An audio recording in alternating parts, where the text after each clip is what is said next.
This video is based on real events and contains discussions of violence, crime, and other disturbing subject matter.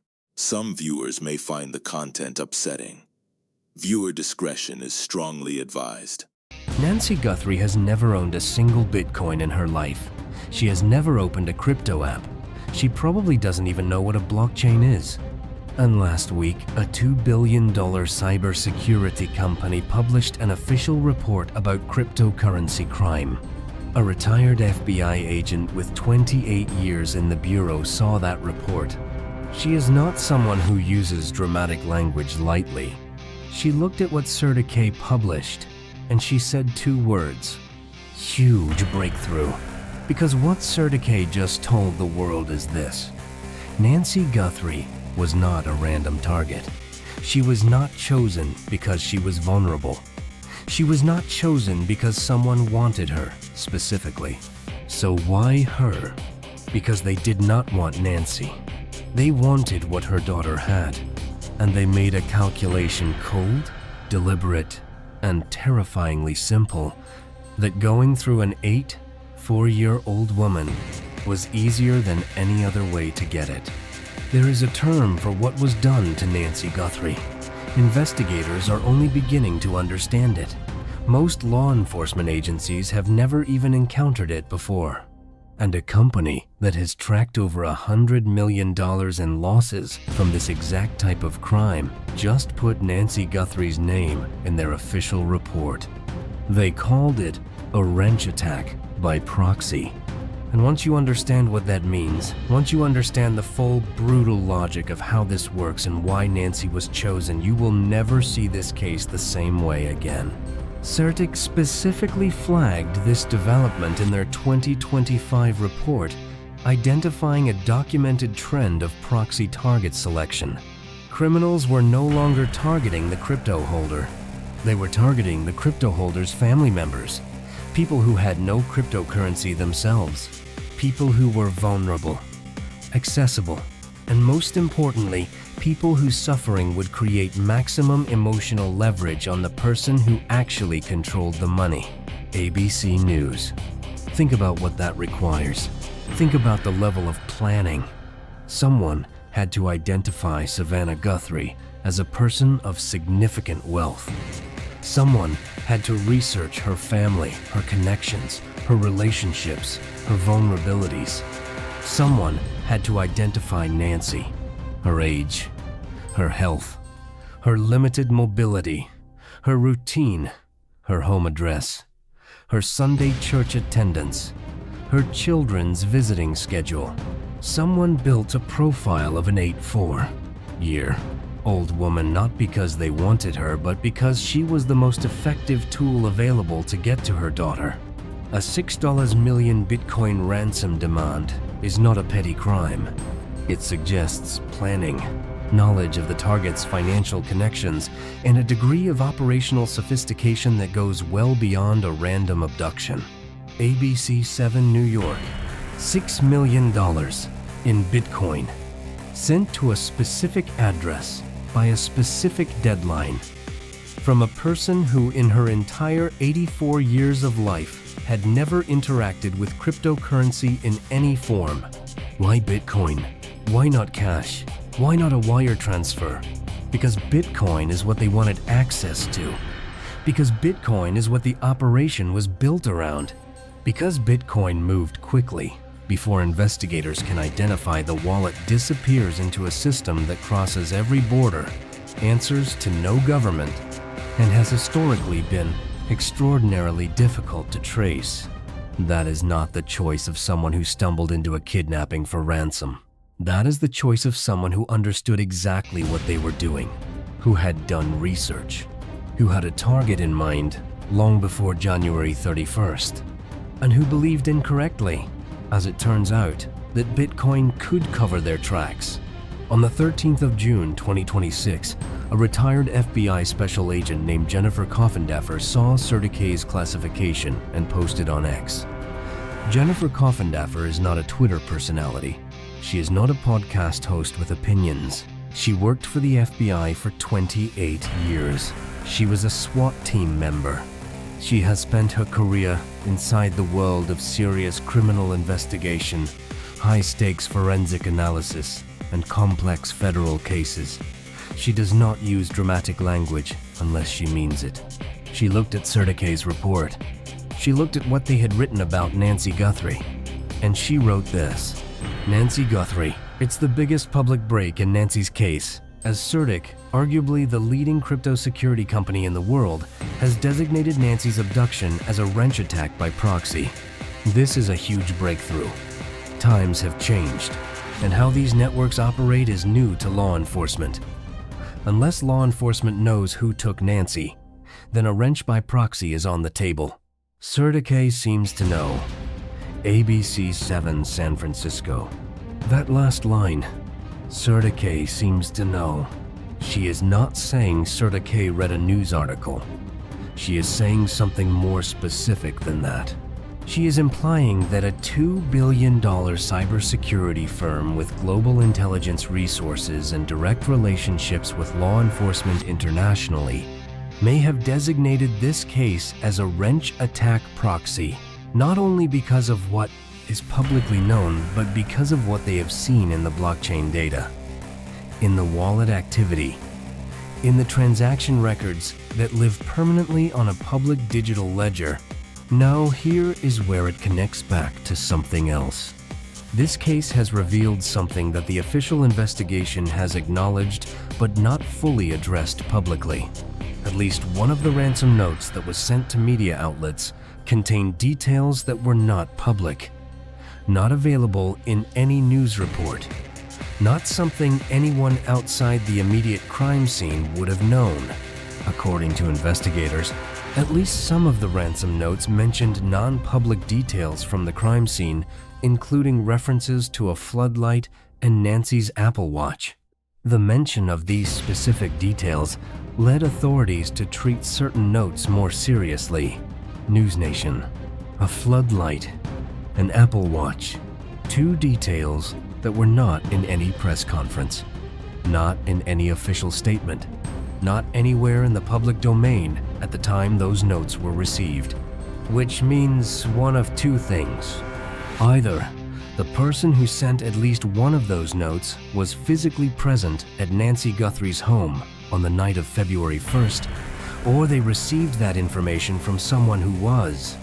And if that person then specified a Bitcoin address for the ransom payment, that Bitcoin address is now a thread that investigators can pull. Blockchain forensics has become extraordinarily sophisticated. The same technology that follows the movement of billions of dollars through international criminal organizations can follow a single Bitcoin wallet. Every time funds are moved from that address, every hop through intermediate wallets, every attempt to break the trail through mixing services, each step is visible to people who know where to look. Modern blockchain forensic firms have cracked cases that appeared to have no digital trail. They have identified wallet holders who believed they were completely anonymous. They have traced funds through dozens of hops across multiple chains and multiple currencies, and at the end of that trail, they found a name. If the people who took Nancy Guthrie made the demand through Bitcoin, they handed investigators a leash that gets shorter every time they try to move those funds. A leash that if investigators are already pulling, it may be the thing that finally answers the question this entire country has been asking for 135 days. Savannah Guthrie's estimated net worth in 2026 is approximately $40 million. She earns close to $8 million annually from NBC. She owns property in New York. She is one of the most publicly visible television anchors in America. Whether Savannah Guthrie holds cryptocurrency, whether she has Bitcoin, whether she has a digital wallet, whether she has ever invested in crypto assets, has not been confirmed publicly. That is an important point. Jennifer Coffindaffer raised the question. CertiK's classification implies knowledge that goes beyond what is publicly available, but no one has confirmed it, and we will not state it as fact, because it has not been established as fact. What we can say is this. The kidnappers demanded $6 million in Bitcoin. Not cash, not wire transfer, not gold. Bitcoin, specifically. And they sent those demands not to a general address, but to specific media outlets with a specific wallet address and specific deadlines attached. You do not demand $6 million in Bitcoin unless you have a reason to believe the person you are targeting either holds Bitcoin or can access it. You do not structure a ransom around a specific cryptocurrency unless your intelligence gathering your OSINT research. Your financial profiling has given you a reason to believe that this particular form of payment is achievable for this particular target. The demand itself is evidence of what they believed. This is where this case stands today. 135 days after a masked figure removed a doorbell camera in the dark and carried an 84-year-old woman out of her home, the nature of what happened is finally beginning to come into focus. Not a random kidnapping, not a crime of opportunity, not someone who saw a vulnerable elderly woman and decided to take a chance. An organized, intelligence-driven proxy operation built around a target who was identified not for who she was, but for who her daughter was and what her daughter might have. A $2 billion cybersecurity company said so publicly. A 8-year FBI veteran called it the biggest breakthrough in the case. And somewhere on the Bitcoin blockchain in transactions that cannot be deleted, in wallet activity that has been recorded since the moment those ransom demands were sent there, is a trail. A trail that CertiK has looked at. A trail that the FBI is pulling. A trail that ends somewhere with someone who made the calculation that going through Nancy Guthrie was easier than any other way to access what they wanted. They were wrong about a lot of things. They were wrong about Nancy, about how this country would respond to what they did to her, about how many people would spend 135 days refusing to let this go, about how many investigators, journalists, and ordinary people watching videos like this one would keep asking the questions that needed to be asked. And they may have been most wrong about Bitcoin, because the blockchain remembers everything, and it does not make deals. Here is what the people who took Nancy Guthrie did not understand about Bitcoin. They thought it made them invisible. It made them permanent. Every single person who has ever tried to use Bitcoin to cover their tracks in a criminal case has eventually learned the same brutal lesson. The same lesson that ransomware gangs learned. The same lesson that dark web marketplaces learned.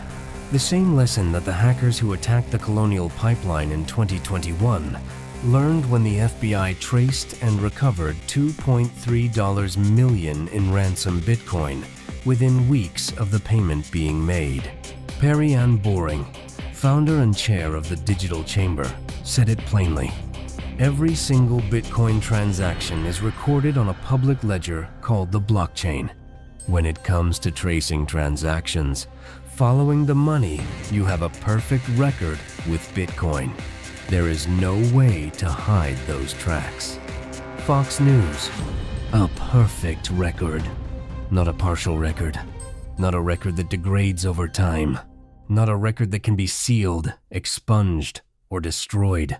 A perfect, permanent, publicly accessible record that has existed since the first transaction was ever recorded and that will continue to exist long after every person connected to this case is gone. The people who designed the Nancy Guthrie operation chose Bitcoin because they believed it would protect them. Because Bitcoin has a reputation built largely on misunderstanding for being untraceable, anonymous, invisible to law enforcement. That reputation is wrong. It has always been wrong. And the criminals sophisticated enough to plan a proxy wrench attack should have known it was wrong. The fact that they used Bitcoin anyway tells you something critical about the gap in this operation. Somewhere between the intelligence gathering, the profiling of Savannah Guthrie, the identification of Nancy, the weeks of surveillance, the planning of a 14-minute abduction window somewhere in all of that calculation. The people behind this made a catastrophic error in judgment about the one tool they used to collect. They left a trail that does not disappear, and investigators have been standing at the beginning of that trail since February. Let me explain exactly how this works, because it matters. The Bitcoin wallet address that appeared in the ransom notes, the specific address to which $6 million in Bitcoin was demanded, that address is public. The moment it was included in a ransom note, and that note was sent to media outlets, the address became known. And the moment it became known, blockchain investigators began watching it. Using blockchain analysis software, investigators trace the flow of funds from flagged addresses. They look for whether funds end up at a known exchange, whether they are funneled through mixers, whether there are links to other crimes or known criminal wallets. Modern tools produce visual graphs and risk assessments, flagging. For instance, if a wallet that received money is associated with darknet market activity or a sanctioned entity, AETV. Every time a wallet address is touched, every time funds move in or out, it is recorded. Every intermediate wallet, every mixing service used to obscure the trail, every chain hop moving funds from Bitcoin to Ethereum to some other cryptocurrency to confuse investigators. Every single step is visible. It creates what blockchain forensic investigators call a transaction map, a visual graph of everywhere the money has been, everywhere it has tried to hide. And here is the thing about mixers and chain hops and every other technique criminals use to try to break the trail. They slow investigators down. They do not stop them. Because at the end of every chain, no matter how many hops, no matter how many mixing services, no matter how many different cryptocurrencies the funds pass through, the money eventually has to touch the real world. It has to reach an exchange. It has to be converted to something spendable. And virtually every major cryptocurrency exchange operating in 2026 has Know Your Customer requirements, KYC, anti-money laundering compliance, which means at some point at the endpoint of the chain there is a person with a name, with an identity document, with a verified account. Blockchain intelligence tools identify transactions with exchanges such as Coinbase and Binance. Subpoenas on KYC-compliant entities request production of identity documents on the Bitcoin owner. AOL. That is the moment. That is the crack in the wall. The money has to come out somewhere. And where it comes out, someone had to show their face. Now, think about how long this investigation has been running. The ransom notes arrived in early February. The Bitcoin address appeared in those notes. Blockchain investigators both at the FBI and at firms like CertiK that work directly with law enforcement internationally began watching that address immediately. That was over 130 days ago. 130 days of watching a wallet. Every transaction, every movement, every attempt to obscure the trail, documented, mapped, recorded in a forensic report that builds, transaction by transaction, toward an endpoint that will eventually have a name attached to it. Law enforcement agencies have successfully frozen or recovered an astounding $34 billion in illicit funds using blockchain intelligence, returning real money to victims. They have done it in cases that appeared far more complex than this. They have traced funds through dozens of hops across multiple chains and multiple countries. They have pulled criminals out of dark web markets that were designed from the ground up to be anonymous, and arrested hundreds of people who thought they were completely invisible. ABC News. The Colonial Pipeline hackers thought Bitcoin would protect them. Within weeks, not months, weeks, the FBI had traced the funds and seized the private keys. The people behind Nancy Guthrie's abduction have had 135 days to try to move that money. 135 days during which every attempt to access, move, or launder what they demanded has been watched in real time by some of the most sophisticated financial intelligence tools ever created. And CertiK, a company with the resources, the data, and the law enforcement relationships to see things that the public cannot publish, a report this week that specifically named Nancy Guthrie, that used the precise language of proxy target selection, that placed her inside a documented pattern of organized cryptocurrency crime. Jennifer Coffindaffer looked at that report and said, "CertiK seems to know. Not CertiK is speculating. Not CertiK is theorizing. CertiK seems to know." There is one more development that has not received the attention it deserves. TMZ received a series of communications from a person claiming to know the identity of Nancy Guthrie's kidnapper. That individual demanded $100,000 in cryptocurrency in exchange for the information. Sit with that for a moment. Someone, separate from the original ransom notes, separate from the anonymous tip that sent searchers to the Mariposa area in Mexico, reached out to TMZ and said, "I know who did this. Pay me $100,000 in crypto and I will tell you." There are two possible explanations for that communication. The first is that it is opportunistic. Someone with no real information, capitalizing on the most watched missing person case in America, running an extortion scheme of their own. It has happened before in high-profile cases. People fabricate knowledge they do not have. The second explanation is more disturbing, and it connects directly to everything CertiK has been saying about how these networks operate. Wrench attacks have evolved into a sophisticated, transnational criminal enterprise. These incidents blend open-source intelligence gathering, social engineering, and extreme physical violence. They involve people who purchase data lists, commission coordinators, and receive funds before laundering them. Newsweek. Coordinators, plural.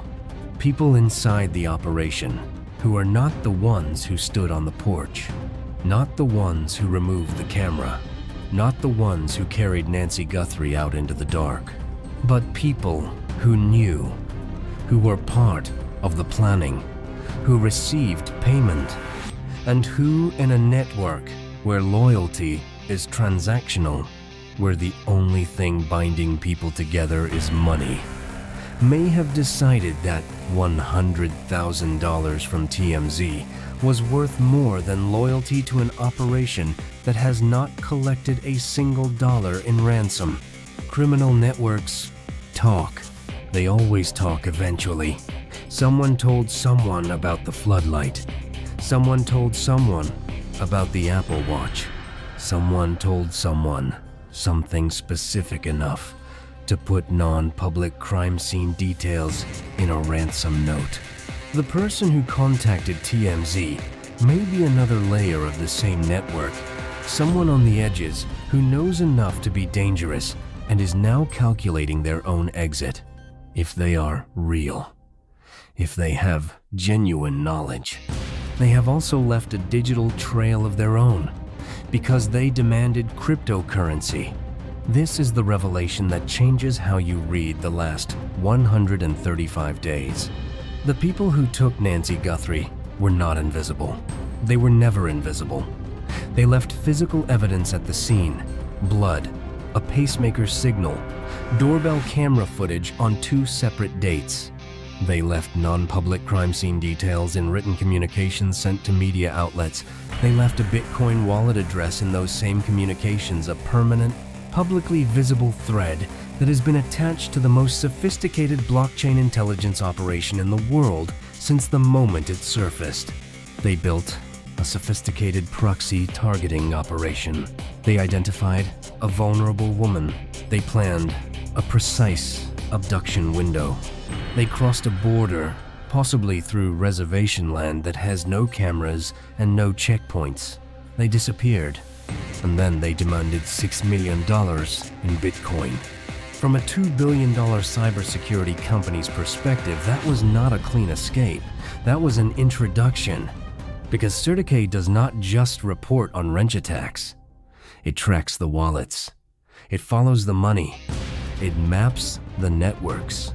It works with law enforcement internationally to identify the people at the end of the chain. And it has been watching the wallet connected to the Nancy Guthrie ransom since February.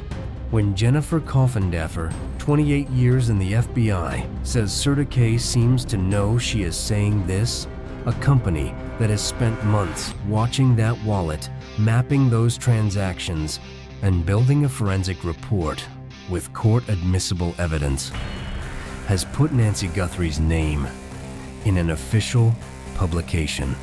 Not as a footnote, not as a passing reference, as a documented case. A case that illustrates a pattern they have tracked, understood, and investigated. That does not happen without reason. The blockchain is not a place where evidence hides. It is a place where evidence waits. Permanent, patient, unalterable. Nancy Guthrie has been missing for 135 days. The desert has been searched. The border has been examined. The reservation route has been considered. The anonymous tip led searchers to 25 unmarked graves and found nothing. The pacemaker is silent. The hair sample is in a lab in San Francisco. And somewhere on a blockchain that has recorded every transaction since the day it was created, there is a wallet that received a ransom demand. A wallet that has been watched, mapped, traced. The people who chose Nancy Guthrie as a proxy thought they understood the tools of modern crime. They understood them just well enough to use them, not well enough to survive them. Let us go back to the notes, not the fake ones, the real ones. Because buried inside those ransom communications, inside the specific language, the specific details, the specific structure of what was written, is a level of insider knowledge that has never been fully examined in public. And when you look at it closely, when you read what journalists who actually held those notes in their hands said about them, the picture that emerges is not of a random criminal making demands. It is of someone who had been inside Nancy Guthrie's world long before the 1st of February 2026. The first ransom note arrived at KOLD, the CBS affiliate in Tucson, via its online tip portal on the 2nd of February 2026, one day after Nancy disappeared. One day, Cold anchor Mary Coleman read that note. She later described it to CNN. She said it contained a dollar amount, a deadline, and other specifics that, in her words, only Guthrie's abductor might know. Only the abductor might know. Then came TMZ. Harvey Levin, who has been in the business of receiving, evaluating, and publishing sensitive information for decades, held the note his outlet received and said something that should have made the entire country stop. He said the grammar was perfect, structured, and layered.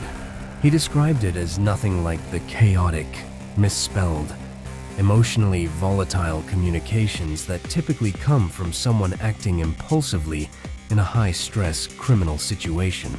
This was not impulsive. This was composed. The most striking element of the first ransom note was its inclusion of specific details about Nancy Guthrie's Apple Watch and a floodlight at her home that authorities had not made public. Law enforcement officials confirmed these details were non-public. Harvey Levin said of the Apple Watch reference, "It says where the Apple Watch was located, and it was not in a place that you would necessarily immediately think, and that seemed to pique the FBI's interest." Yahoo! The location of an Apple Watch inside a private home. Not just that there was one where it was. A detail that required either physical presence at that home or direct communication from someone who had been there. Both TMZ and KOLD representatives said the wording in the messages suggests the sender has familiarity with the Tucson area. There is just something in the wording when they talk about what happens if they receive the Bitcoin. What would be the next steps? And just the way it's worded, and that combined with the fact that they did indeed go to 2 local stations, it makes us believe that this started with someone who is in the Tucson area. Someone in the Tucson area. Someone with knowledge of the inside of Nancy's home. Someone whose grammar was perfect and whose demands were structured and layered. This was not someone who stumbled into a kidnapping. This was someone who had been planning it. And the notes they sent were not a desperate plea from a panicked criminal. They were a business communication from someone who believed they understood exactly what they were doing. Now here is where it gets more complicated, because not all the ransom demands were real. On the 4th of February, 2026, 2 days after the authentic ransom note reached cold, a California man named Derek Callella, 42, sent text messages to Annie Guthrie, Nancy's oldest daughter, and to her husband, Tommaso Cioni. The message read, "Did you get the Bitcoin? We're waiting on our end for the transaction." AO. According to a grand jury indictment, he sent the messages after watching television coverage of the case and was trying to see if the family would respond. 3 minutes after the texts, he made a 9-second phone call to a family member. Federal authorities traced the VoIP phone line to a Gmail account registered in Cayella's name and determined the call was made from his California home. He was arrested and charged with transmitting a ransom demand in interstate commerce, ABC News. The FBI found him within days. Days. Not weeks, not months. Days. Using a VoIP phone number, a Gmail account, an IP address traced to a residential address in California. The digital trail from a fake ransom text led law enforcement directly to a person's front door in a matter of days. Sit with that contrast for a moment. A man in California with no criminal sophistication, no operational security, no network behind him, sent 2 texts and was at his front door talking to federal agents within 72 hours because he left a digital trail. Because every digital communication leaves a trail. Because investigators pulled on the thread and found the person at the end of it almost immediately. The real kidnappers have been in this game for 135 days, and they sent real ransom notes with a real Bitcoin wallet address to real media outlets with specific non-public crime scene details that proved authenticity. Every communication they made, every digital touchpoint is a thread, and the FBI has had 135 days to pull them. The Callella case tells you something critical about how quickly digital evidence leads to real people when investigators know where to look. It was not a difficult case. It was a text message with a Gmail account behind it. The real ransom note is more sophisticated than that. But more sophisticated is not the same as invisible. And 135 days of investigation is a very long time to be pulling threads on an organization that believed Bitcoin would protect them. Now, let us leave Tucson for a moment, because this case does not begin and end in Arizona. And understanding what happened to Nancy Guthrie requires understanding what has been happening to people like her and people connected to people like her in countries across the world. January 2025, Central France. David Balland is the co-founder of Ledger, one of the most prominent cryptocurrency hardware wallet companies in the world. His company is valued at over $1 billion. He is known in the crypto industry.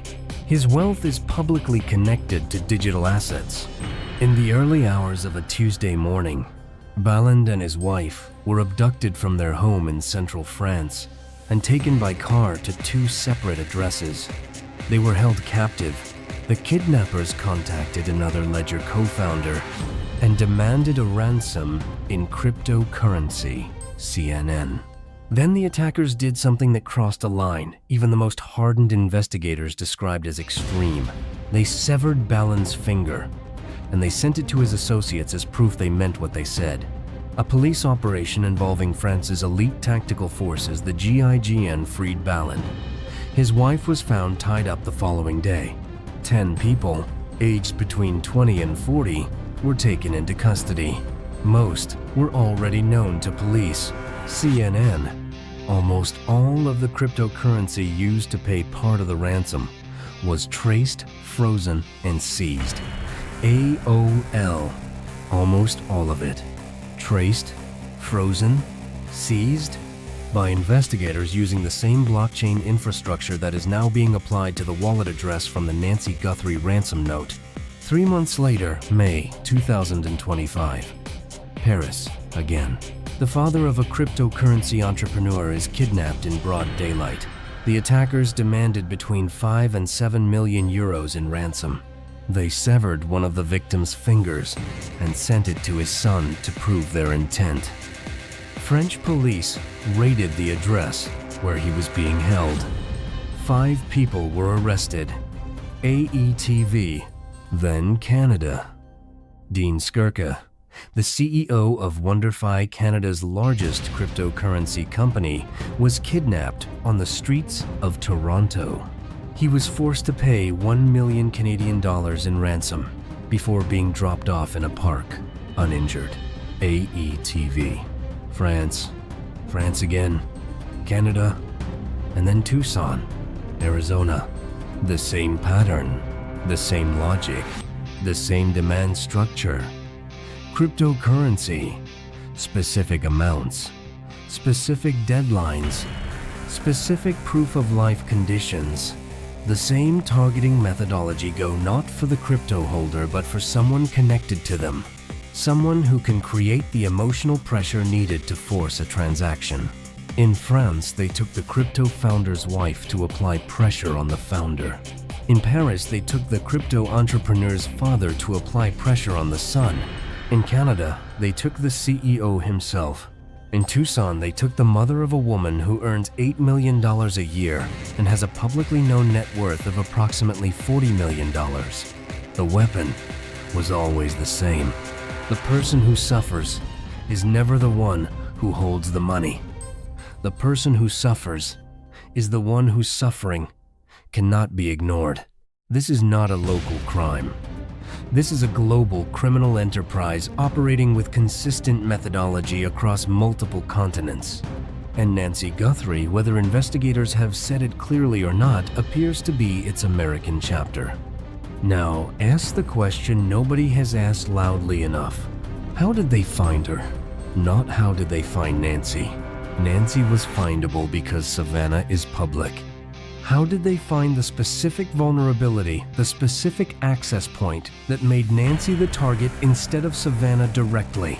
Crypto holders are increasingly being identified through online visibility, social media posts, podcast appearances, and public profiles rather than technical hacks. Attackers use open source intelligence gathering to build detailed profiles of targets and their family connections before any physical operation begins. Newsweek. Savannah Guthrie has been one of the most visible faces on American morning television for over a decade. Her salary, approximately $8 million annually, has been reported publicly. Her net worth, estimated at $40 million, has been written about publicly. Her family connections, her mother, her siblings, their names and relationships have been referenced in interviews, profiles, and features over years of public life. Her mother's name is Nancy. Her mother lives in Tucson, Arizona. Her mother is 84 years old and has limited mobility. Her mother goes to church every Sunday morning. All of this information is publicly available. Some of it is in interviews Savannah has given. Some of it is in news coverage of the family. Some of it is in public records. All of it, to someone running a systematic open source intelligence operation on a potential target, is a roadmap. Early 2026 marks the shift to what CertiK describes as a data-driven targeting model in which prior physical surveillance becomes unnecessary once attackers have obtained the victim's full name, home address, financial profile, and connections. Attackers purchase data lists and commission coordinators before any physical action takes place. Heritage review. They purchase data lists? They commission coordinators? This was not one person sitting in a room and deciding to kidnap a television anchor's mother on impulse. This was an operation with a data gathering phase, a profiling phase, a planning phase, and an execution phase. The person who stood on that porch at 1:47 inches the morning was the execution phase. There were people behind that person who never went anywhere near Catalina foothills. The person who approached the door with the backpack and the mask and the plants, he was the wrench. The people who identified Savannah Guthrie, researched her family, located Nancy's home, established her routine, timed the abduction window, structured the Bitcoin demand, and made sure the ransom notes contained non-public crime scene details. Those people never needed to set foot in Tucson at all. And they are identifiable.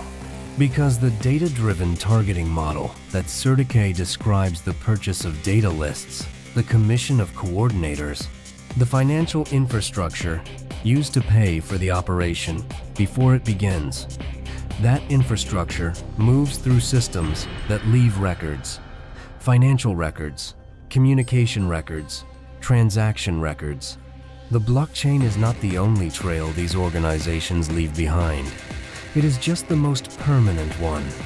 Here is what happens to the money. Here is the specific sequence that investigators are working through right now. The Bitcoin wallet address in the authentic ransom note is known. It has been known since February. From the moment that address was published in the ransom demand, CertiK and the FBI's own blockchain intelligence unit began mapping every transaction connected to it. Every wallet that sent funds to that address, every wallet that received funds from it, every movement since the address was first created. The full transaction history going back to the beginning, forward to the present, mapped, visualized, and analyzed. Modern blockchain analytics tools produce visual graphs and risk assessments. Investigators cross-reference clustered addresses against known exchange deposit patterns, historical wallet data, and compliance databases. High-confidence endpoints, centralized platforms enforcing KYC and anti-money laundering rules are flagged because they allow freeze requests. Each cluster receives a risk score based on laundering complexity and endpoint type, NPR. Every time those funds have moved, every time they pass through a mixing service, every time they hopped to a different cryptocurrency, every time they touched an exchange, it has been recorded, mapped, added to the cluster analysis. Blockchain intelligence tools identify transactions with exchanges such as Coinbase and Binance. Subpoenas on KYC-compliant entities request production of identity documents. Information from overseas sources may be pursued through law enforcement counterparts under international legal agreements. The American Spectator. The endpoint. The cash-out point. The moment when someone somewhere in the network tries to convert that Bitcoin into something spendable. That moment requires identity verification at virtually every legitimate exchange in the world. A name, a document, a verified account, and the David Ballin case prove that this works. Almost all of the cryptocurrency paid as ransom in the Ballin kidnapping was traced, frozen, and seized by French authorities, AOL. Almost all of it. In a case that involves sophisticated criminals who used separation tactics, multiple locations, physical torture, and a demand for cryptocurrency that they believed would protect them. The French authorities traced it, froze it, seized it, and 10 people were arrested. Most of them were already known to police. The network behind the Ballin kidnapping was not operating in darkness. They were known, they had histories, they had records. And when the blockchain trail led investigators to the endpoint, to the person who tried to cash out the name at the end of that chain, connected back to a network that already existed in law enforcement databases, This is what Jennifer Coffindaffer means when she says CertiK seems to know. CertiK has mapped the wallet. CertiK has followed the trail. CertiK has identified with the cluster analysis, the transaction mapping, the endpoint identification. What kind of network is behind this address? And when CertiK puts Nancy Guthrie's name in an official report and uses the specific language of proxy target selection and documented trend, they are not guessing. They are describing what they have seen in the data. The question they have not answered publicly, the question that remains, is not whether the network is traceable. It is whether sharing what they know would compromise an active investigation that is closer to an arrest than anyone has said publicly. There is one more layer to this that changes everything about how you should read the last 135 days of official statements. The case is now classified as a homicide investigation, not a kidnapping, not a missing persons case, a murder investigation with no body. In the United States, a no-body murder prosecution requires a specific standard of evidence. Prosecutors need to demonstrate beyond reasonable doubt that a death occurred, that it was caused by criminal action, and that the defendant is responsible. Without a body, the forensic evidence from the crime scene carries enormous weight. The blood, the pacemaker disconnect, the timeline, the doorbell camera footage on 2 separate dates. But here is what the wrench attack classification adds. If investigators can establish through blockchain forensics, through the ransom note analysis, through the network mapping that CertiK has been conducting, that this was a coordinated, organized criminal operation with a financial motive and a documented operational structure, the prosecution does not just need to prove that Nancy died. It needs to prove who planned it, who executed it, and who received the financial benefit. That is a conspiracy charge.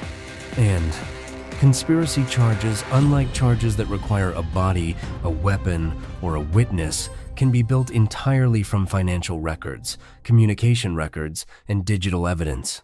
The French case against the Ballon kidnappers was built in days. 10 arrests within hours of the rescue. Cryptocurrency traced and seized. Most suspects already known to police. Because when you have the financial infrastructure of an organized criminal operation on the blockchain, you have the network. And when you have the network, you have the people. The FBI has had 135 days to build what French investigators built in days. With more resources, with more sophisticated tools, with the most advanced blockchain intelligence infrastructure in the world working alongside them. The official silence from the investigation, the careful, measured language, the non-answers about the ransom notes, the refusal to name suspects sounds different now. It does not sound like an investigation that has run out of leads. It sounds like an investigation that is protecting them. There is a detail from the authentic ransom note that has not received the attention it deserves. The note's wording and the choice to send it to 2 local Tucson stations, combined with familiarity with the local area, evident in the language, led journalists to believe this started with someone who is in the Tucson area. Yahoo! In the Tucson area.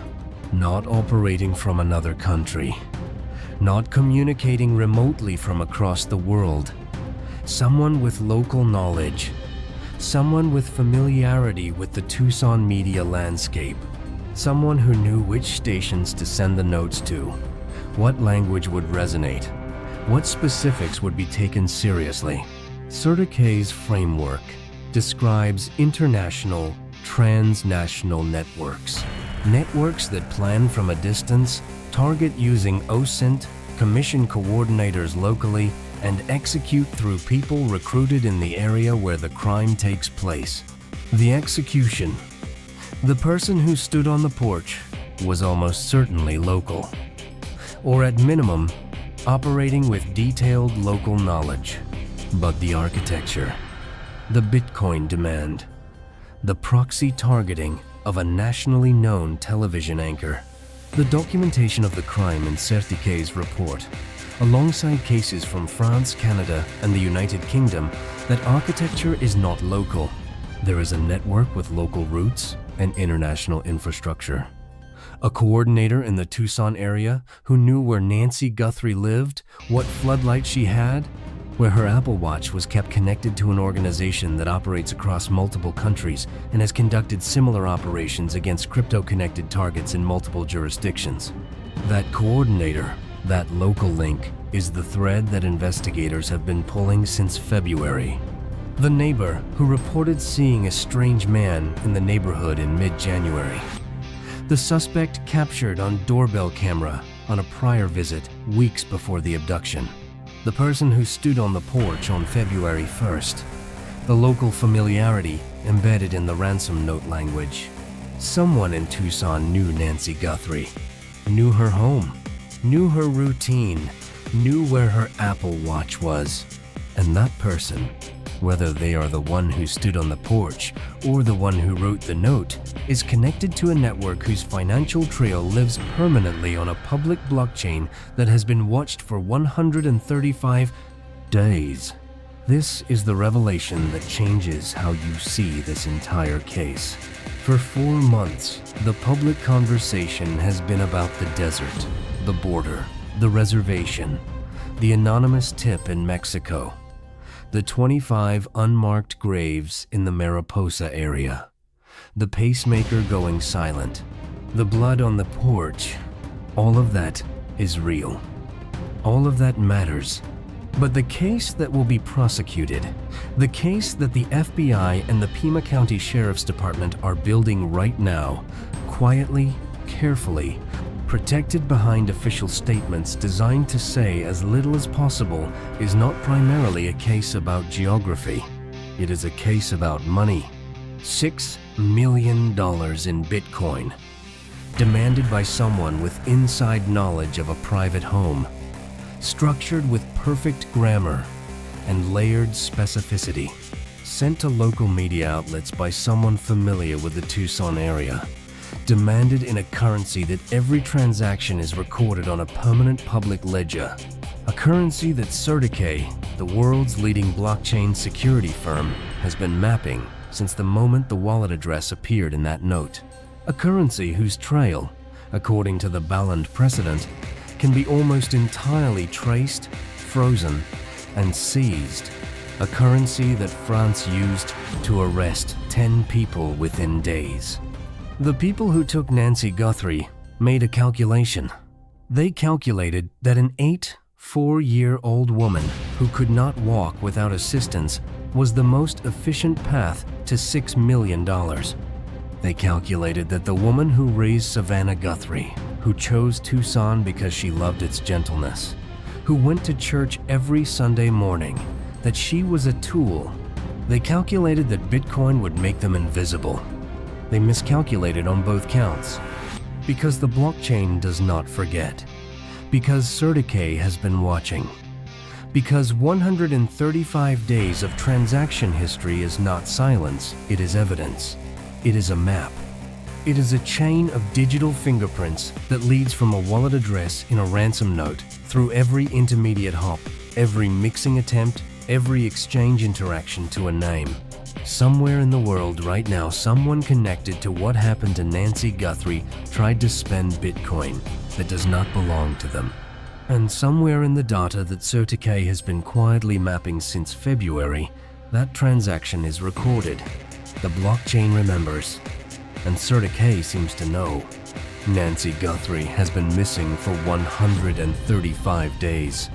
Her family has not stopped. Her church has not stopped praying. And the investigation that 150 FBI agents have been building, the investigation that is now formally a murder case, is not over. It is building towards something. The question is not whether the truth exists. It does, permanently, on a ledger that no one can alter. The question is when.